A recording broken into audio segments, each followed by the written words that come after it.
जोहार, जय मूल निवासी। पर आप देख रहे हैं एमएन टीवी।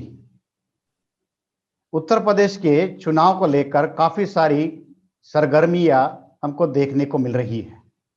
पिछले काफी दिनों से उत्तर प्रदेश अमूमन काफी सारे मुद्दों को लेकर चर्चा में है। चाहे वहां के जंगल राज की बात हो, चाहे कोविड को लेकर मिसमैनेजमेंट की बात हो, या अभी चुनाव की तैयारी को लेकर वहां पर बीजेपी और आरएसएस की लगातार होने वाली बैठकें हो, केंद्रीय मंत्रियों के द्वारा लगातार उत्तर प्रदेश के मंत्रियों से मुलाकात की जा रही है।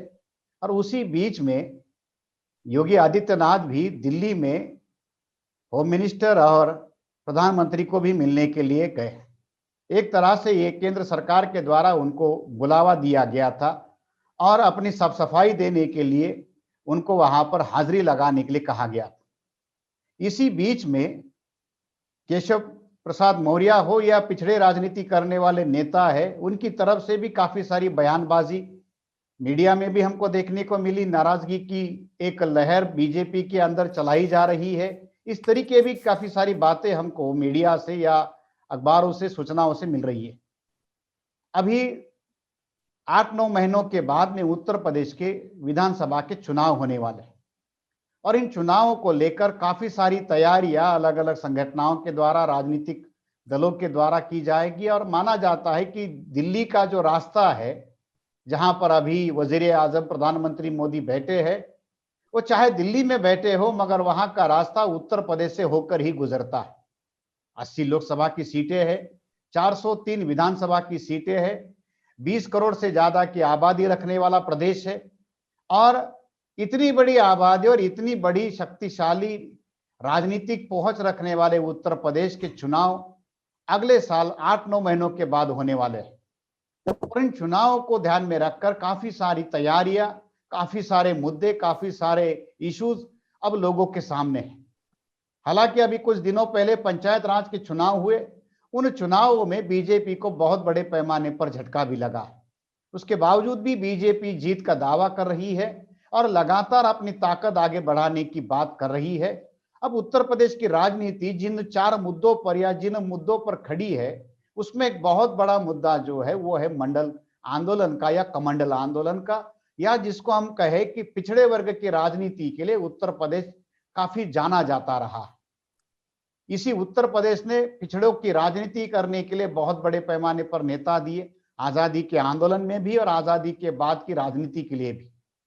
चाहे चौधरी चरण सिंह हो और उसके बाद जो बड़ी फौज पिछड़े वर्ग की राजनीति की रही, जाट आंदोलन से भी लोग खड़े हुए, कुर्मी पटेल आंदोलन से भी लोग खड़े रहे, यादव राजनीति भी वहां पर होती रही, समाजवादी आंदोलन भी वहां पर चलता रहा। और इन सारे आंदोलनों के आधार पर एक पिछड़े वर्ग की एक मजबूत पकड़ उत्तर प्रदेश की राजनीति में बनी है। हालांकि राम मंदिर के आंदोलन के दौरान, मंडल कमीशन के आंदोलन के दौरान ही संघ परिवार के द्वारा, बीजेपी के द्वारा इस पिछड़े वर्ग के राजनीति में सेंध लगाने का भी काम किया और उस राजनीति को हिंदुत्व की राजनीति पर या ब्राह्मणिकल आइडियोलॉजी के आधार पर खड़ा करने की भी कोशिश की गई। चाहे कल्याण सिंह का राज हो, चाहे उमा भारती हो, या संघ परिवार के द्वारा पिछड़े वर्ग के तैयार किए गए नेता भी हो। तो पिछड़े वर्ग की एक बहुत बड़ी ताकत, बहुत बड़ा प्रभाव उत्तर प्रदेश की राजनीति में रहा है। चाहे राजनीतिक आंदोलन हो या सामाजिक आंदोलन हो, मगर पिछड़ों की बात किए बगैर उत्तर प्रदेश की कोई राजनीति पार्टी आगे नहीं चल सकती। मान्यवर कांशीराम साहब ने भी वहां पर बहुजन का नारा लगाया और उस बहुजन राजनीति को भी उन्होंने वहां पर सफल करके देखा।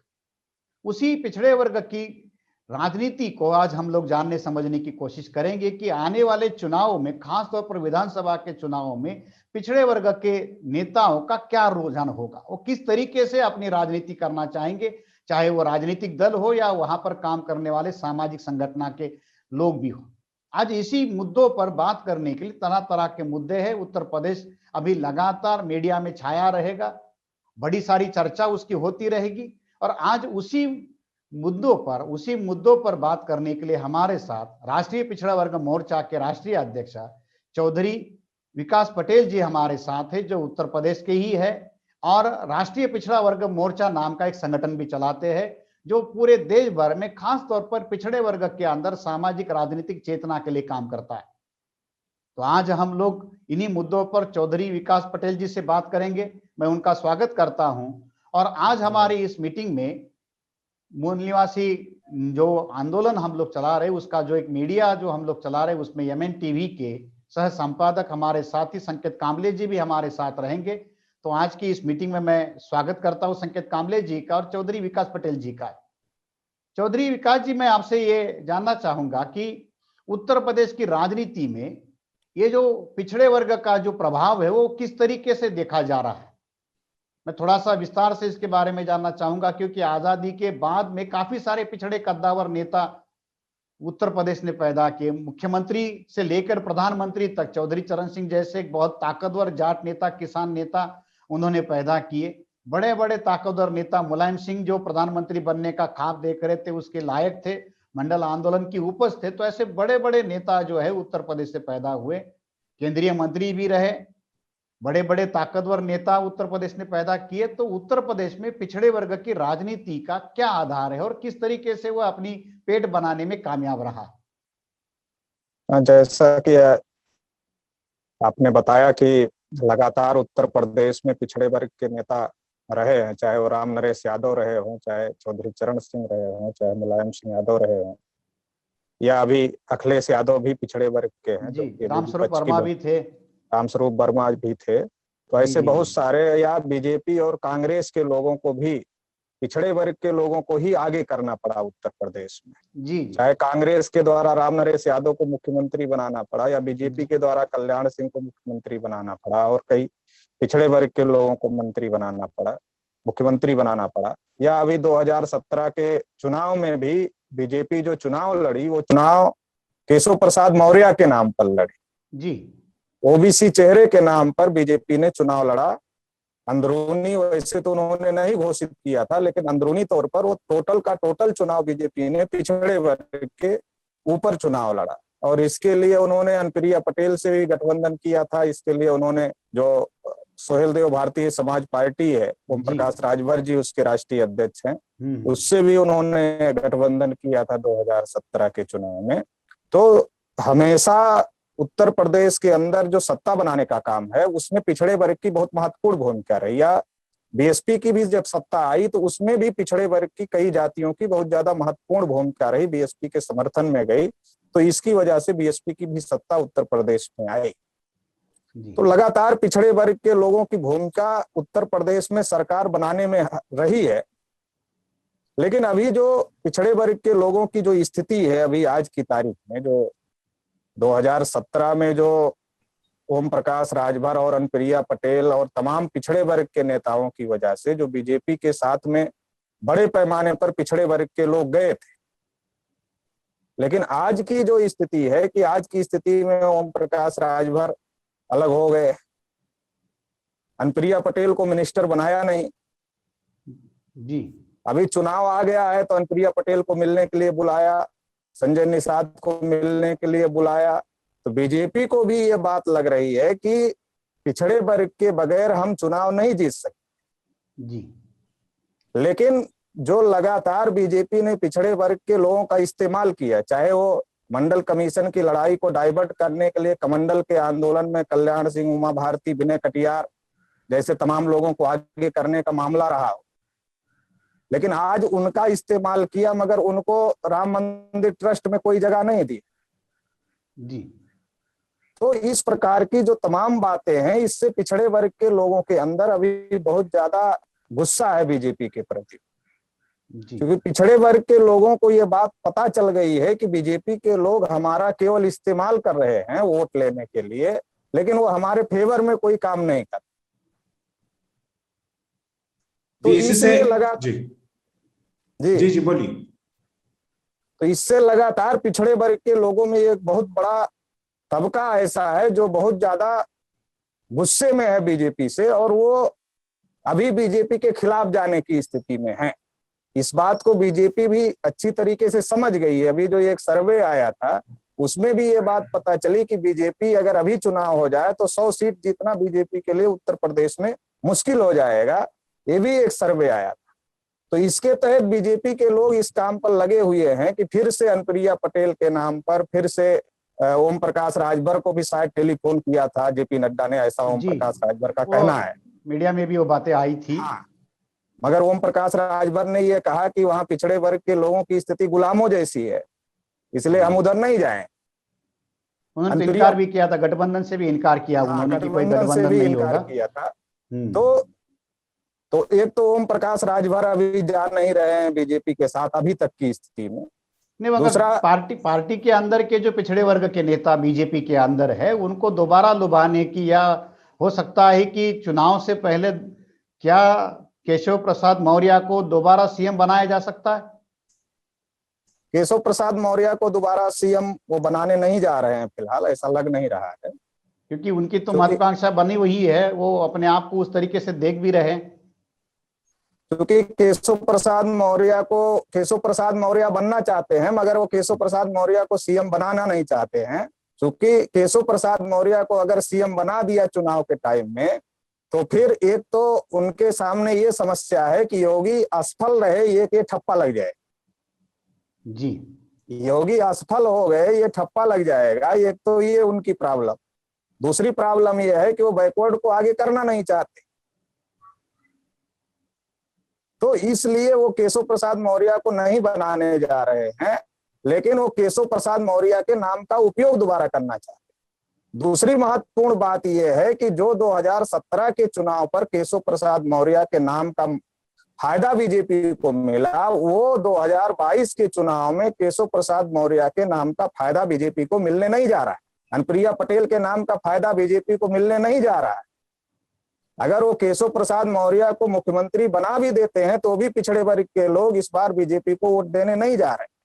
अगर वो अनुप्रिया पटेल को भी मंत्री बना देते हैं तो भी इस बार पिछड़े वर्ग के लोग बीजेपी को वोट नहीं देने जा रहे हैं, क्योंकि जो अंदरूनी तौर पर जो बीजेपी ने प्रचार किया था कि भाई अखिलेश यादव की सरकार में तो सब यादव लोग कब्जा कर रहे हैं, और अगर बीजेपी की सरकार आएगी तो जो ओबीसी का कोटा है उसमें तो जो यादव के अलावा दूसरी जातियां हैं, चाहे वो कोयरी है, चाहे कुर्मी है, चाहे राजभर है, चाहे निषाद है, चाहे चौहान है, तो इन लोगों को इसका बेनिफिट बीजेपी के माध्यम से दिलवाया जाएगा। ये जो अंदरूनी पिछड़े वर्ग के लोगों के कान में एंटी यादव जो बात डाली गई थी, लेकिन जब सरकार बनी, एक तो एंटी यादव बात डाली गई थी कि हम सरकार बनाएंगे तो ओबीसी के कोटे में तो जनरल को ले नहीं जाएंगे, हम ओबीसी के कोटे में जो नॉन यादव जातियां हैं उनको हम ले जाने का काम करेंगे जी।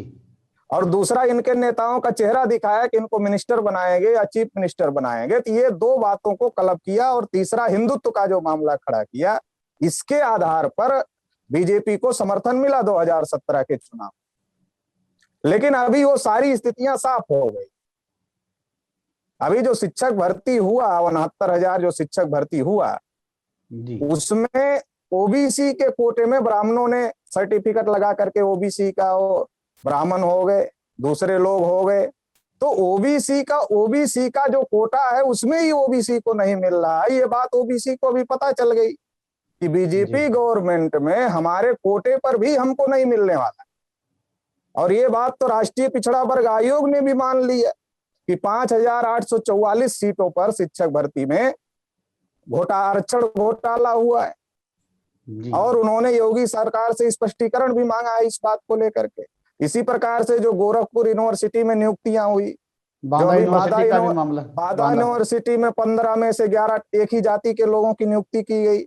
तो ये जो तमाम आंकड़े सामने आ रहे हैं और जो इसमें खासतौर से सोशल मीडिया के माध्यम से ओबीसी के लोगों को जो बहुत सारी जानकारी मिल रही है, जिसमें आप लोगों की भूमिका बहुत महत्वपूर्ण है, तो इसकी वजह से पिछड़े वर्ग के अंदर बहुत बड़े पैमाने पर जागृति चेतना आई है कि ये तो हमको देने की बात कर रहे थे, लेकिन ये तो हमारे भी हिस्से पर डाका डाल रहे हैं, हमारे भी हिस्से पर कब्जा कर रहे हैं। तो ये ज्यादा खतरनाक लोग हैं और ये केवल हमारा इस्तेमाल वोट बैंक के रूप में करना चाहते हैं। दूसरा, पिछड़े वर्ग के लोग किसान हैं। अभी सरकार की किसानों के प्रति जो नीति रही है, लगातार किसानों की आत्महत्याएं बढ़ रही है, यूपी में भी बढ़ रही है किसानों की आत्महत्याएं। और जो 3 काले कानून लाए गए किसानों के खिलाफ में, और जिसको लेकर के किसानों का इतने लंबे समय से लगातार प्रदर्शन चल रहा है, मगर सरकार उसको वापस नहीं ले रही है, तो इस बात को लेकर के भी बहुत ज्यादा गुस्सा है। तीसरा जो महत्वपूर्ण मामला है कि जंगल राज के नाम पर बीजेपी सरकार उत्तर प्रदेश में आई थी, कि अखिलेश यादव का जो राज है वो जंगल राज,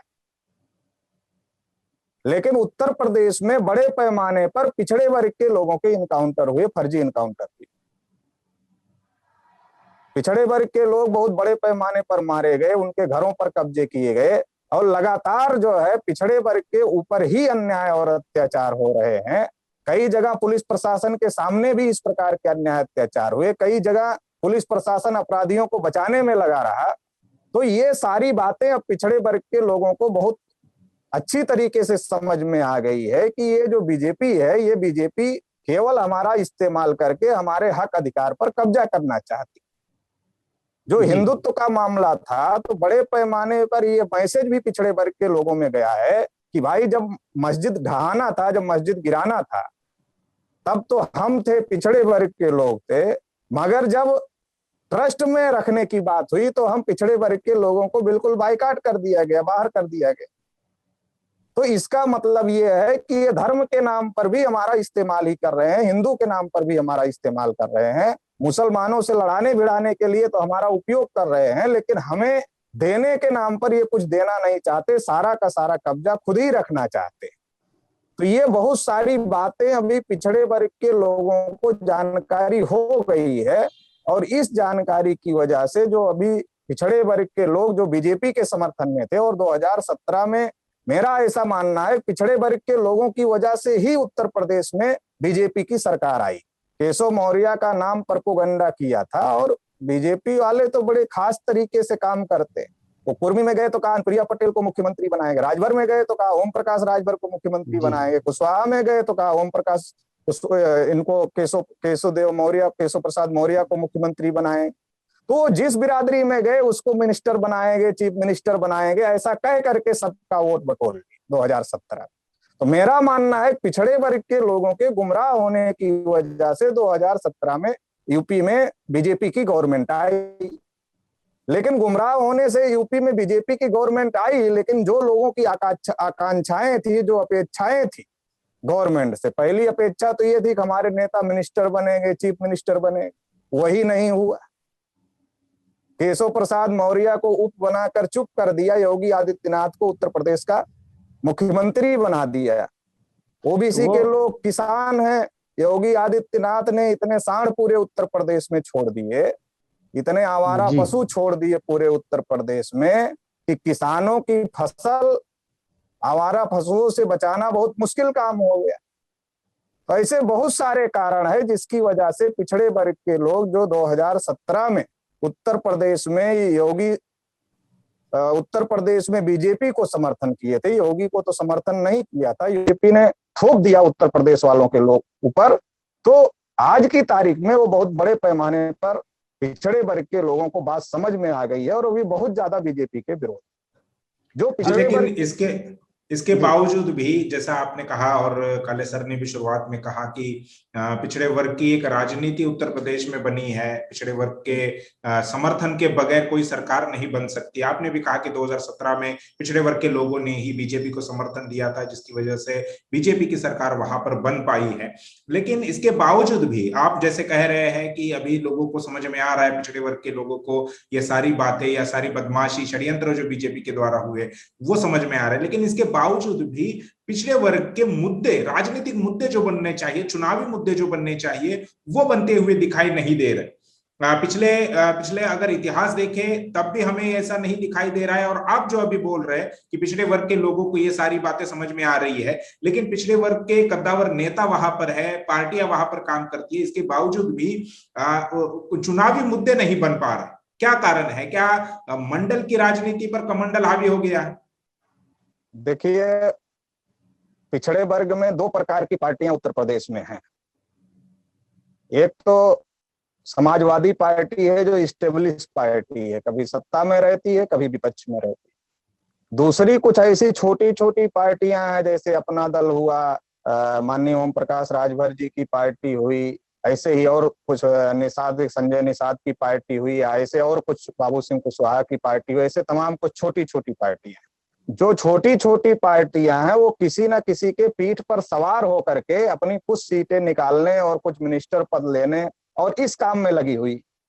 और जो विपक्षी दल है, जो समाजवादी पार्टी, जो ओबीसी का एक दल है, तो वो लोग भी इस प्रकार का कोई मुद्दा नहीं उठा रहे हैं। और सबसे बड़ी खास बात यह है कि लोहिया के समय में यह नारा लगा था कि संसोपा ने बांधी गांठ पिछड़े पावे 100 में सा। तो ये जो लोहिया को आदर्श मानने वाले लोग हैं, उन्हीं लोगों ने ये नारा छोड़ दिया लोहिया का।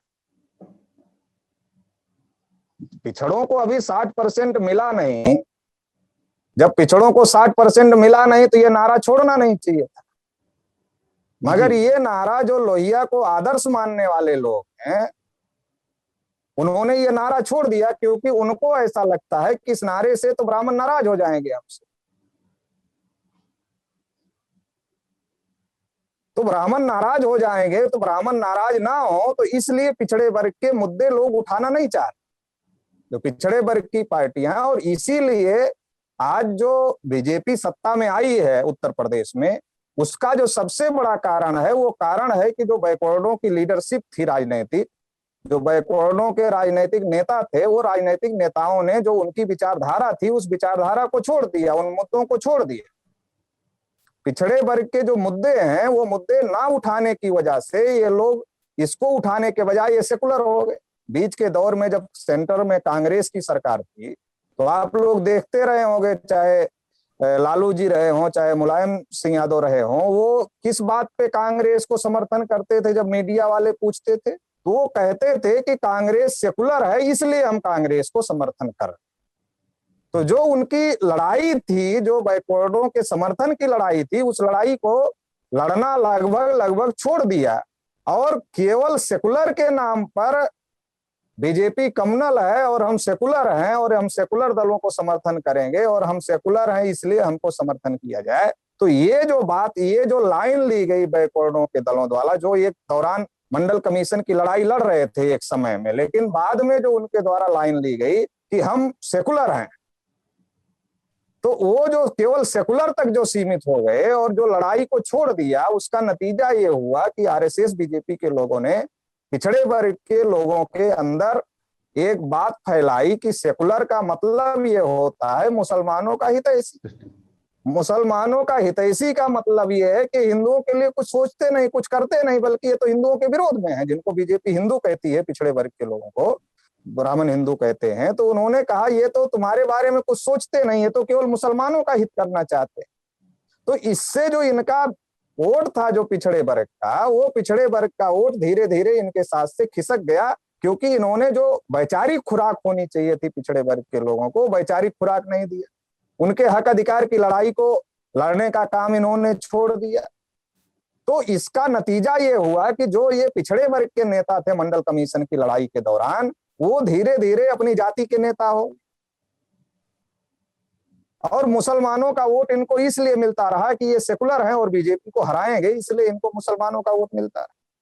क्या इसमें ये भी एक कारण है कि समाज का कोई दबाव राजनीति पर नहीं रहा, या पिछड़े वर्ग का कोई एक फॉर्मल ऑर्गेनाइजेशन नहीं रहा जिसके दबाव में आकर ये जो राजनीतिक दल है वो उनके मुद्दे, समाज के जो मुद्दे हैं वो उठाए? हाँ, ये एक बहुत बड़ा कारण है कि जो पॉलिटिक्स है, तो पॉलिटिक्स में वही मुद्दे उठाए जाते हैं जिसका सामाजिक दबाव होता है। सामाजिक दबाव के आधार पर नेता मुद्दे उठाते हैं जी। तो वो सामाजिक दबाव बनाने के लिए कोई पिछड़े वर्ग का ऐसा संगठन देशव्यापी या प्रदेश में भी अगर कहा जाए, उत्तर प्रदेश में भी कहा जाए या बिहार में कहा जाए, जो उत्तर भारत में खास तौर से मंडल की लड़ाई का उत्तर प्रदेश और बिहार बहुत बड़ा केंद्र था, तो अगर इसकी ही बात किया जाए तो भी कोई ऐसा सामाजिक मजबूत संगठन ओबीसी में नहीं है जो कि लगातार समाज में इन मुद्दों को स्थापित कर सके, ताकि समाज का प्रेशर उनके पॉलिटिकल नेताओं के ऊपर पड़े और पॉलिटिकल नेता ये ओबीसी के मुद्दों को उठाने का काम करें। लेकिन जी, अभी जैसे आपने कहा, शुरुआत में भी आपने बात कही कि पिछड़े वर्ग के बड़े बड़े नेता उत्तर प्रदेश से रहे, चाहे राम नरेश यादव हो या उससे पहले प्रधानमंत्री तक हम ये देखते हैं चौधरी चरण सिंह बहुत बड़े जाटों के नेता, मतलब किसानों के नेता थे, कद्दावर जाट नेता थे। उसके बाद में भी हम देखते हैं तो जैसे केंद्र सरकार में भी वर्मा हो या पटेल हो मिनिस्टर बनते रहे, कुर्मियों के नेता बनते रहे, तो एक बड़ी ऐसी जो अगड़ी जातियां जो थी, किसान जातियां थी, उनके हाथों में भी बड़े पैमाने पर राजनीतिक सत्ता रही और वो एक बैकवर्ड आंदोलन चलाते भी रहे थे। तो वो ऐसा क्या कारण हुआ कि ये आंदोलन एकाएक कमजोर हो गया? किसान आंदोलन कमजोर हो गया, बैकवर्ड नेता कमजोर हो गए, या उनकी पकड़ उस समाज पर से या उस आंदोलन से कम हो गई? ऐसा क्या कारण है? जहां तक पहले तो जाट नेता सबसे ज्यादा पिछड़े वर्ग के नेताओं में सबसे ज्यादा मजबूती से रहे देश में, लेकिन जब मंडल का मूवमेंट चला और मंडल कमीशन लागू हुआ जी, तो मंडल कमीशन से जाटों को बाहर कर दिया गया। तो जो पूरे पिछड़े वर्ग में जाटों की पकड़ थी और जाटों को नेता माना जा रहा है, जी, तो एक तो जाट बिरादरी को अलग थलग कर दिया गया पिछड़े वर्ग से। और बाद के दौर में जब ये वैचारिक लड़ाई लड़ना छोड़ दिए जो पिछड़े वर्ग के दूसरे, उसके बाद खासतौर से उत्तर भारत में यादव लीडरशिप उभरी, कुछ पटेल लीडरशिप उभरी, इस तरीके से कुछ जो जातियां थोड़ी संख्या में थी उनकी लीडरशिप थोड़ा उभरना शुरू हो। तो वो जो लीडरशिप उभरी, वो लीडरशिप वैचारिक खुराक अपने लोगों को देने में कामयाब नहीं रही। मतलब वो कोई वैचारिक आंदोलन, कोई वैचारिक बात करना बंद कर दिए और वो लोग केवल अपना जातीय गणित भिड़ाना शुरू कर दिए, जातीय गणित के आधार पर ही राजनीति साधना शुरू कर दिए कि हमारा वो तो लोहिया की बात को लेकर चलते रहे ना। जैसे आपने भी नहीं, ये नारा लगाया कि चाहे समाजवादी पार्टी के नेता हो या और जो पिछड़ा राजनीति करने वाले लोग हैं, वो तो लोहिया की राजनीति करते रहे। नहीं, नाम लोहिया का लेते हैं। अभी हमारे उत्तर प्रदेश में तो बड़े लोहिया को तो लगभग गायब कर दिया और जनेश्वर मिश्रा को छोटा लोहिया कह करके, और जनेश्वर मिश्रा को ही अभी समाजवादी पार्टी के लोग हाईलाइट करते हैं। और जो बड़े लोहिया थे, तो बड़े लोहिया का तो नाम केवल मंचों से लेने तक ही सीमित रह गया मामला। तो जो लोहिया का भी मामला था, लोहिया का एक तो पूरा मामला था नहीं जी, पिछड़े वर्ग के हक अधिकार के आंदोलन को लेकर के लोहिया का पूरा मामला नहीं था। उसमें बहुत सारी बातें हैं। रामस्वरूप वर्मा जी भी लोहिया से सहमत नहीं थे, जगदेव प्रसाद कुशवाहा भी लोहिया से सहमत नहीं थे और इसलिए वो अलग हुए थे। और आर्यल चंदापुरी जी भी बात लोहिया से सहमत नहीं थे, उनके भी तमाम मतभेद थे। तो एक तो लोहिया का आंदोलन पेवर बैकवर्डों के अधिकार का आंदोलन था नहीं। दूसरा, जो भी आधा अधूरा नारा लगा और जो भी कुछ बातें हुई, अगर उन बातों को लेकर के भी, जैसे 60% की ही बात है, पिछड़े पावे 100 में 60, तो 60% तो अभी तक नहीं मिला ना पिछड़े को। लेकिन जो लोहिया को मानने वाली पार्टियां हैं, वो कौन सी पार्टी ऐसी है जो आज 60% की बात कर रही? जी, एक भी पार्टी 60% की बात नहीं कर रही, वो अपनी बिरादरी की बात कर रही। हमारी जाति का इतना वोट है, बीजेपी को हराने के लिए मुसलमान हमको इतना वोट दे देगा, और हम जिस पार्टी को टिकट देंगे वो हमको इतना वोट, जिस जाति के आदमी को टिकट देंगे वो हमको इतना वोट उस जाति का मिल जाएगा और इससे हमारी सीट निकल जाएगी। तो ये जो राजनीतिक गुड़ा गणित जोड़ तोड़ का केवल काम किया। और जो वैचारिक, देखिए, अगर बीजेपी का जो हिंदुत्व का ड्रामा है और बीजेपी जो हिंदुत्व के नाम पर ओबीसी को गुमराह करके समर्थन ले रहे, अगर इसको आप काटना चाहते हैं तो काटने का विकल्प क्या है? तो आपको इसको अगर काटने का विकल्प है तो अगड़ा और पिछड़ा का मामला खड़ा करना। नहीं तो अखिलेश तो लैपटॉप की बात करते, टैब देने की बात करते, साइकिल देने की बात कहते, तो वो तो ये मानते हैं कि भाई विचारधारा की क्या जरूरत है, हम लोग टैबलेट देकर लड़कियों को स्कूल के जाने के लिए साइकिल देकर उसका मुकाबला कर सकते। विचारधारा की क्या बात है? जी, इसका कारण ये है कि ये जो हमारे नेता हैं, ये अपने बाएं साइड में भी पंडित जी लोगों को बिठाते हैं और दाहिने साइड में भी पंडित जी लोगों को बिठाते हैं। तो वो जो पंडित जी बाएं साइड और दाहिने साइड बैठते हैं, वो पंडित जी लोग ऐसी सलाह देते हैं, ऐसी सलाह देते हैं कि उससे इनकी राजनीति बढ़ती नहीं है, घटती है। नहीं, अभी कल परसों अखिलेश जी का स्टेटमेंट आया कि लोगों ने विकास नहीं देखा। हमने जो विकास काम किए थे, जो डेवलपमेंट किए थे, एक्सप्रेस हाईवे बनाए, लखनऊ को स्मार्ट सिटी बनाने के लिए सारा किया, तो वो तो आज भी विकास की बात कहते हैं। वो तो जो आप ये कह रहे हो कि आइडियोलॉजी की या पिछड़ा अगड़ा की बात, वो तो उस बात को उठाते भी नहीं है। हाँ, तो वो विकास की चले और विकास की उनकी बात अगर कर लें तो उनके हाईवे पर कितने गांव के लोग आ रहे हैं चलने के लिए। उन्होंने जो फव्वारा बनाया लखनऊ में, जो जनेश्वर मिश्रा पार्क बनाया, जी उसमें उनके कितने वोटर आ रहे हैं जनेश्वर मिश्रा पार्क में, जो उनको वोट देने वाले। नहीं, लखनऊ से तो एसपी की एक भी सीट नहीं आई। हाँ, तो यही हम बोल रहे हैं, नोएडा में भी नहीं आई। उनके वोटर तो ग्रामीण इलाकों में है, बैकवर्ड जी। क्लासेज के लोग हैं, किसान लोग हैं, मजदूर लोग हैं, छोटे व्यापारी लोग हैं। लेकिन वो जो वोटर हैं वो तो उनके जनेश्वर मिश्रा पार्क में आ नहीं सकते। तो उनका जो वो विकास कर रहे हैं, वो विकास जिन लोगों के लिए कर रहे हैं वो तो ऑलरेडी बीजेपी में शिफ्ट है। जिस विकास की वो बात कर रहे हैं कि हमने हाईवे बनाया, हमने जो है जनेश्वर मिश्रा पार्क बनाया, उसमें बड़ा फव्वारा लगाया, तो ये तो जिन लोगों को उसका बेनिफिट होगा वो तो ऑलरेडी बीजेपी में शिफ्ट है ना। शहरों के जो अपर कास्टेज के लोग हैं, शहरों में बड़े महानगरों में तो ज्यादा अपर कास्टेज के लोग हैं, और वो तो ऑलरेडी बीजेपी में शिफ्ट है। तो उससे अखिलेश यादव को बेनिफिट कैसे होने वाला? उससे तो अखिलेश यादव को बेनिफिट नहीं होने वाला है। अगर अखिलेश यादव हेल्थ स्ट्रक्चर पर काम करते, अगर अखिलेश यादव और एजुकेशनल स्ट्रक्चर पर काम करते, तो इससे हो सकता है कि अखिलेश यादव को गांव के लोगों का समर्थन मिलता। लेकिन अभी कोविड की महामारी चल रही थी, तो कोविड की महामारी में तो गांव में झोला छाप डॉक्टरों के अलावा कुछ है ही नहीं जी। जहां तक विचारधारा की बात है, तो अखिलेश जी तो बाद में आए। इसके पहले मुलायम सिंह जी ने ही जो वैचारिक लड़ाई है, उस लड़ाई को लगभग छोड़ दिया जी। और अखिलेश जी का तो कोई पृष्ठभूमि है नहीं इस प्रकार की लड़ाई का, उनको तो विरासत में मिला। अब राजनीति में एक ये भी अजीब बात है कि मुख्यमंत्री का बेटा ही मुख्यमंत्री हो, ये भी अजीब बात है। संगठन जो मूवमेंट चलते हैं, तो मूवमेंट में तो लीडरशिप का महत्व होता है। एक लीडरशिप के बाद दूसरी लीडरशिप जो उस काबिल है उसको नेतृत्व मिलता है। लेकिन आज की जो स्थिति पैदा हो गई है, उसमें तो मुख्यमंत्री का बेटा ही मुख्यमंत्री होगा, तो उससे तो जो योग्य लीडरशिप है वो आती नहीं है। फिर वो जो लीडरशिप आती है विरासत में, वो कितना कर सकती है, वो उसकी क्षमता के ऊपर निर्भर करता है। क्योंकि उनको कोई आंदोलन का अनुभव नहीं है, कोई पार्टी चलाने का, मूवमेंट चलाने का अनुभव नहीं है। तो ये वैचारिक जो विचारधारा छोड़ने की वजह से बीजेपी के लोग इतने बड़े पैमाने पर जो नॉन यादव वोटर थे, उनको अपने समर्थन में खड़ा करने में कामयाब हुए। मैं ये बात कहना चाहता हूँ। जी। बीजेपी को जो इतनी, वो तो सामने आया कि जी बोलिए, जो बीजेपी को इतनी बड़ी सफलता मिली, वो सफलता का कारण यह है कि जो इन लोगों ने विचारधारा को छोड़ दी। बीजेपी के हिंदुत्व की अगर काट है, तो वो काट विकास नहीं है। और अखिलेश जी ने भी शायद कहा कई बार कि विकास से वोट नहीं मिलता, वोट कैसे मिलता है, मुझे समझ में थोड़ा आ गया है। और उन्होंने ये भी कहा मैं पिछड़ा हूं, ये मुझे तो बाद में पता चला, ये मुझे बीजेपी के लोगों ने बताया कि मैं पिछड़ा। वो तो टोटी निकाल कर उनके घर से, हाँ, उनके बाथरूम से टोटी निकाल कर लेकर गए, उसी समय पता चला कि उनकी टोटी निकाला और धुलने का काम, धुलने का जो काम किया। जी हाँ जी।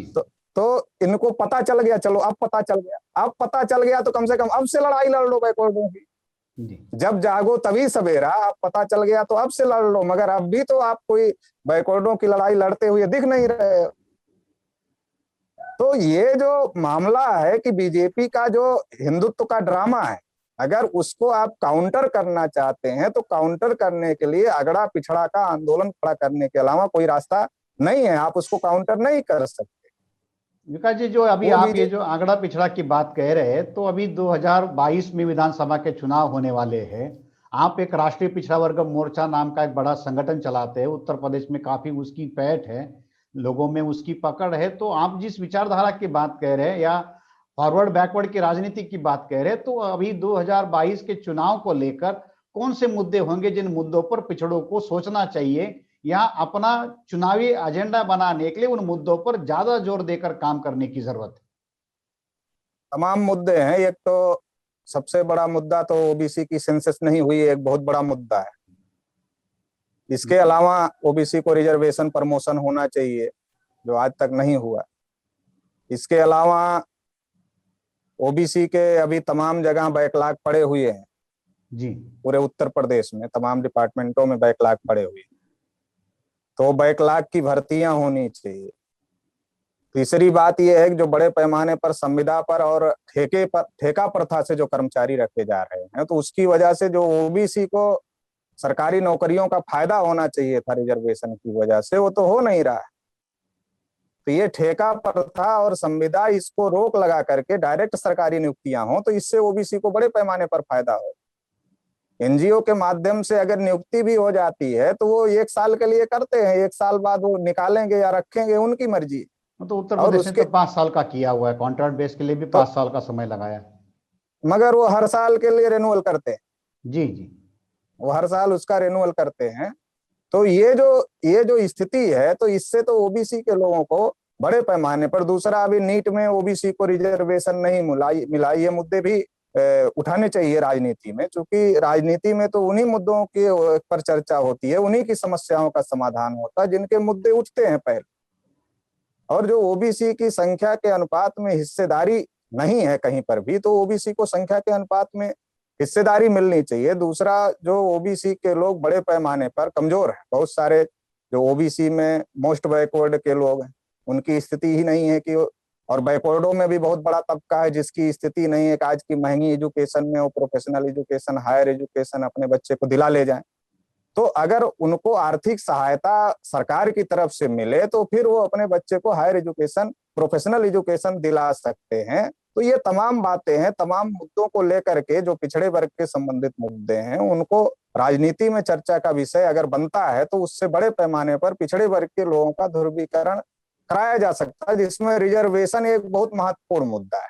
क्योंकि रिजर्वेशन के साथ लगातार खिलवाड़, ओबीसी के रिजर्वेशन के साथ सबसे ज्यादा खिलवाड़ हो रहा है। ओबीसी की सीटों पर दूसरे लोग कब्जा कर रहे हैं, कभी एकल पद के नाम पर, कभी दूसरे नाम पर ओबीसी का रिजर्वेशन लगातार प्रभावहीन किया जा रहा है। तो ये एक अपने आप में बहुत बड़ा मुद्दा है। दूसरा, जो अभी योगी सरकार में फर्जी एनकाउंटर हुए, बहुत बड़े पैमाने पर लोगों की जमीनें कब्जा की गई, घरों पर कब्जा किया गया, महिलाओं के साथ अन्याय अत्याचार हुए, कई बीजेपी नेता उसमें, कई महिलाओं के मामले में बीजेपी नेताओं का नाम आया।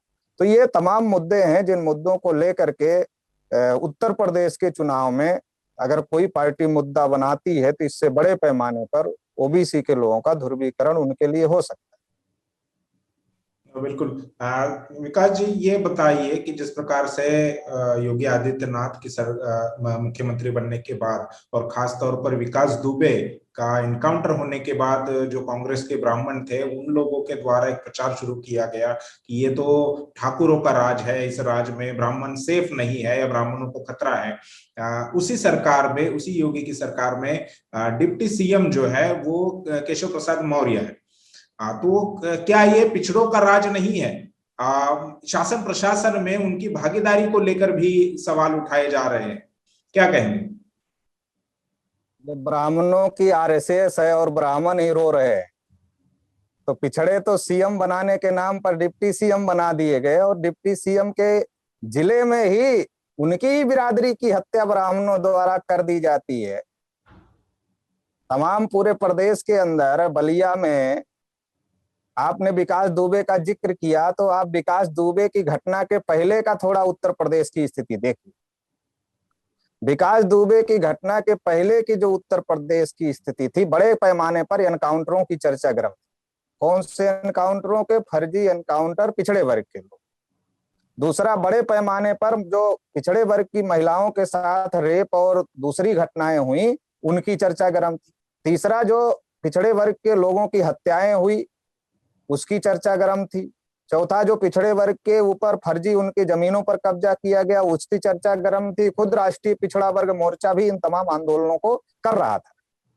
तो ये जो तमाम पिछड़े वर्ग के ऊपर जो अन्याय, बलिया में एक पाल बिरादरी को, जो कि मोस्ट बैकवर्ड में आते हैं, उनको पुलिस प्रशासन के सामने ही गोली मार दिया ठाकुर ने, एसडीएम के सामने। एसडीएम के सामने। प्रतापगढ़ में पटेलों के घर जलाए गए, गांव में, गांव ही जलाया गया, और बड़ा हो हल्ला हुआ। इसके बावजूद भी जो कार्यवाही होनी चाहिए थी ठाकुरों के ऊपर, वो नहीं हुई। ब्राह्मणों के ऊपर, ब्राह्मण भी शामिल थे उसमें। इसी प्रकार से कई जगह हत्या हुई पिछड़े वर्ग के लोगों की। तो ये जो मुद्दा लगातार चल रहा था पूरे उत्तर प्रदेश में कि उत्तर प्रदेश में पिछड़े वर्ग के लोगों के ऊपर अन्याय अत्याचार बहुत तेजी से बढ़ रहा है, और इसके लिए तमाम संगठन के लोग आंदोलन कर रहे थे, राष्ट्रीय पिछड़ा वर्ग मोर्चा भी आंदोलन कर रहा था।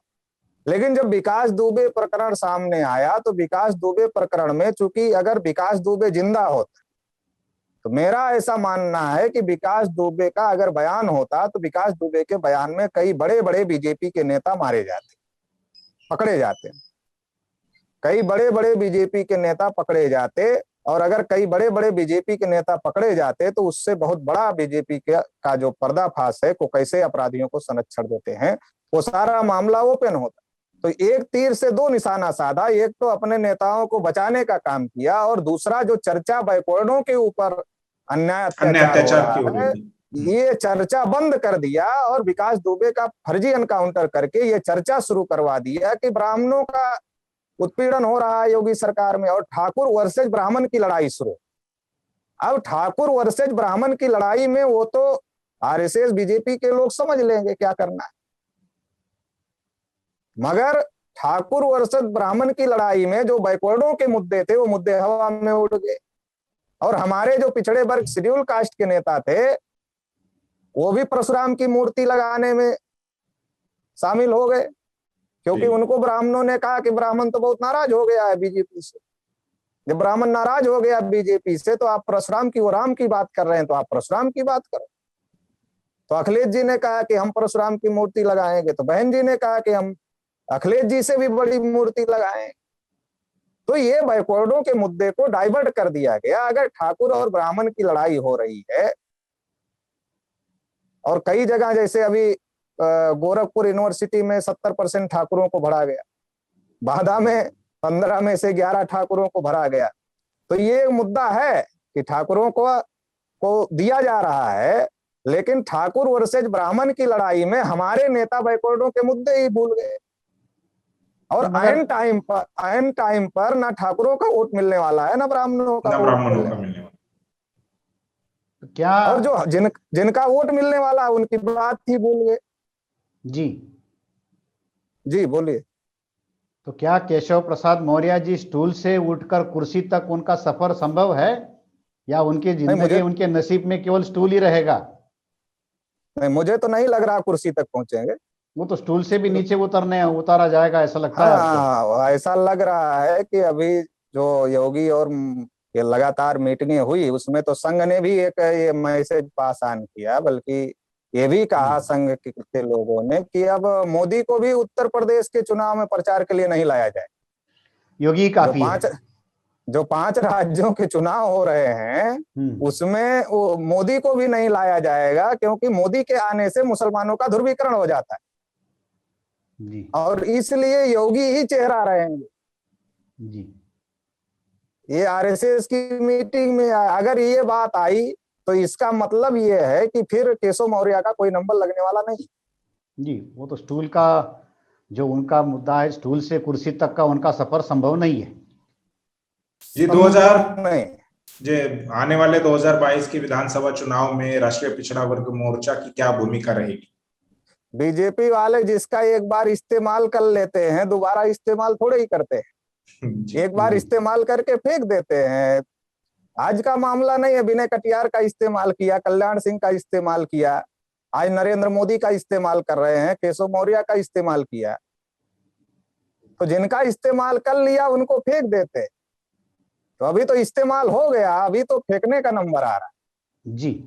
राष्ट्रीय पिछड़ा वर्ग मोर्चा की भूमिका ये है कि राष्ट्रीय पिछड़ा वर्ग मोर्चा पूरे उत्तर प्रदेश में लगातार, जैसा कि आपने कहा कि पिछड़े वर्ग का कोई सामाजिक संगठन ना होने की वजह से जो पॉलिटिकल जो हमारे मुद्दे उठने चाहिए पॉलिटिकल पार्टियों के द्वारा वो नहीं उठ रहे हैं। मतलब हमारे मुद्दे, राजनीतिक मुद्दे पिछड़े वर्ग के नहीं बन पा रहे, क्योंकि समाज का कोई दबाव नहीं है उनके ऊपर। तो इसलिए लगातार राष्ट्रीय पिछड़ा वर्ग मोर्चा, अभी उत्तर प्रदेश में भी हमारी परिवर्तन यात्रा चल रही थी, कोविड की वजह से रुकी हुई है, तो आने वाले समय में उसको हम लोग फिर कंटिन्यू करेंगे। तो लगातार हम लोग पिछड़े वर्ग के लोगों को उनके मुद्दे के आधार पर जागृत करने का काम कर रहे हैं, चाहे वो कास्ट सेंसस का मुद्दा हो, चाहे वो 52% ओबीसी को 52% आरक्षण का मुद्दा हो, चाहे रिजर्वेशन प्रमोशन का मुद्दा हो, नीट में आरक्षण का मुद्दा हो, ऐसे जो तमाम मुद्दे पिछड़े वर्ग के हैं, उन तमाम मुद्दों को लेकर के हम लोग लगातार पिछड़े वर्ग के लोगों को जागृत करने का काम कर रहे हैं। और हमारा ऐसा मानना है कि एक ऐसा राजनीतिक विकल्प खड़ा होना चाहिए जो पिछड़े वर्ग के मुद्दे को प्रभावी तरीके से उठाए, प्रभावी तरीके से जो पिछड़े वर्ग के मुद्दे को उठाए, ऐसा उत्तर प्रदेश में कोई राजनीतिक विकल्प खड़ा होना चाहिए। आपने कहा मंडल पर कमंडल भारी पड़ गया, तो मंडल पर कमंडल वैचारिक रूप से भारी नहीं पड़ा है। ये जो हमारे नेताओं ने जो मंडल के मुद्दे को छोड़ दिया, इसकी वजह से राजनीतिक दृष्टि से मंडल पर कमंडल भारी पड़ा है। लेकिन समाज में मंडल कमीशन के समय से ज्यादा जागरूकता आज की तारीख। पिछड़े वर्ग के लोगों की भी बात कर रहा हूं, पिछड़े वर्ग के लोगों में जब मंडल की लड़ाई चल रही थी, उससे ज्यादा जागरूकता आज की तारीख में है, मगर उनको कोई पॉलिटिकल लीडरशिप नहीं मिल रही है उस तरीके से जिसके साथ वो इकट्ठा हो सके। तो मेरा ऐसा मानना है कि जो पिछड़े वर्ग के मुद्दों को उठाने वाली लीडरशिप होगी, पॉलिटिकल पार्टी होगी, उसको पिछड़े वर्ग के लोगों को समर्थन करना चाहिए, क्योंकि किसी को भी समर्थन करने से कोई फायदा होने वाला नहीं है। तो जो पिछड़े वर्ग के मुद्दों को उठाने वाली पॉलिटिकल पार्टी हो, उसको ही पिछड़े वर्ग के लोगों को मजबूत करना चाहिए। अगर वो मजबूत होगी तो भविष्य में वो आगे पिछड़े वर्ग की लड़ाई को आगे बढ़ाने का काम वो लोग कर सकते हैं। तो ये 2022 के चुनाव में राष्ट्रीय पिछड़ा वर्ग मोर्चा का ऐसा सोचना है, और बीजेपी को 2022 में सबक सिखाना है। जी बिल्कुल, 2022 में यूपी के विधानसभा चुनाव में बीजेपी को सबक सिखाना है। और बीजेपी के साथ में जिन नेताओं का भी विकास जी ने जिक्र किया कि जिन्होंने मंडल की लड़ाई को छोड़ दिया, उन नेताओं को भी सबक सिखाना बहुत जरूरी है। और इसके लिए राष्ट्रीय पिछड़ा वर्ग मोर्चा का एक दबाव राजनीति पर रहेगा। जो राजनीतिक दल पिछड़े वर्ग के मुद्दों को उठाएगी, उसी को पिछड़े वर्ग के लोगों ने समर्थन करना है, या पिछड़े वर्ग के लोग अभी समर्थन करेंगे, क्योंकि ये 21वीं सदी का पिछड़ा वर्ग है, ये 1990 का पिछड़ा वर्ग नहीं रहा है। तो शुक्रिया विकास चौधरी पटेल जी हमारे साथ बात करने के लिए, हमें समय देने के लिए, और उत्तर प्रदेश की राजनीति को लेकर जो आपने तमाम बातें कही है उसके लिए हम आपका आभार व्यक्त करते हैं। इसके अलावा MNTV के मुख्य संपादक कुमार काले सर, जिन्होंने आमतौर पर यह होता है कि मैं कार्यक्रम की शुरुआत करता हूं, मैं इंट्रोडक्शन करता हूं, लेकिन आज कुमार काले सर ने इंट्रोडक्शन किया, इसलिए उनका भी मैं विशेष आभार व्यक्त करता हूं। ये चर्चा हम लोग यहीं पर समाप्त करते हैं, लेकिन चर्चा का सिलसिला खासकर उत्तर प्रदेश के चुनाव को लेकर हम जारी रखेंगे। हर हफ्ते में कम से कम एक वीडियो, एक जानकारी भरा वीडियो आपको देने का हम प्रयास करेंगे। देखते रहिए MNTV। शुक्रिया।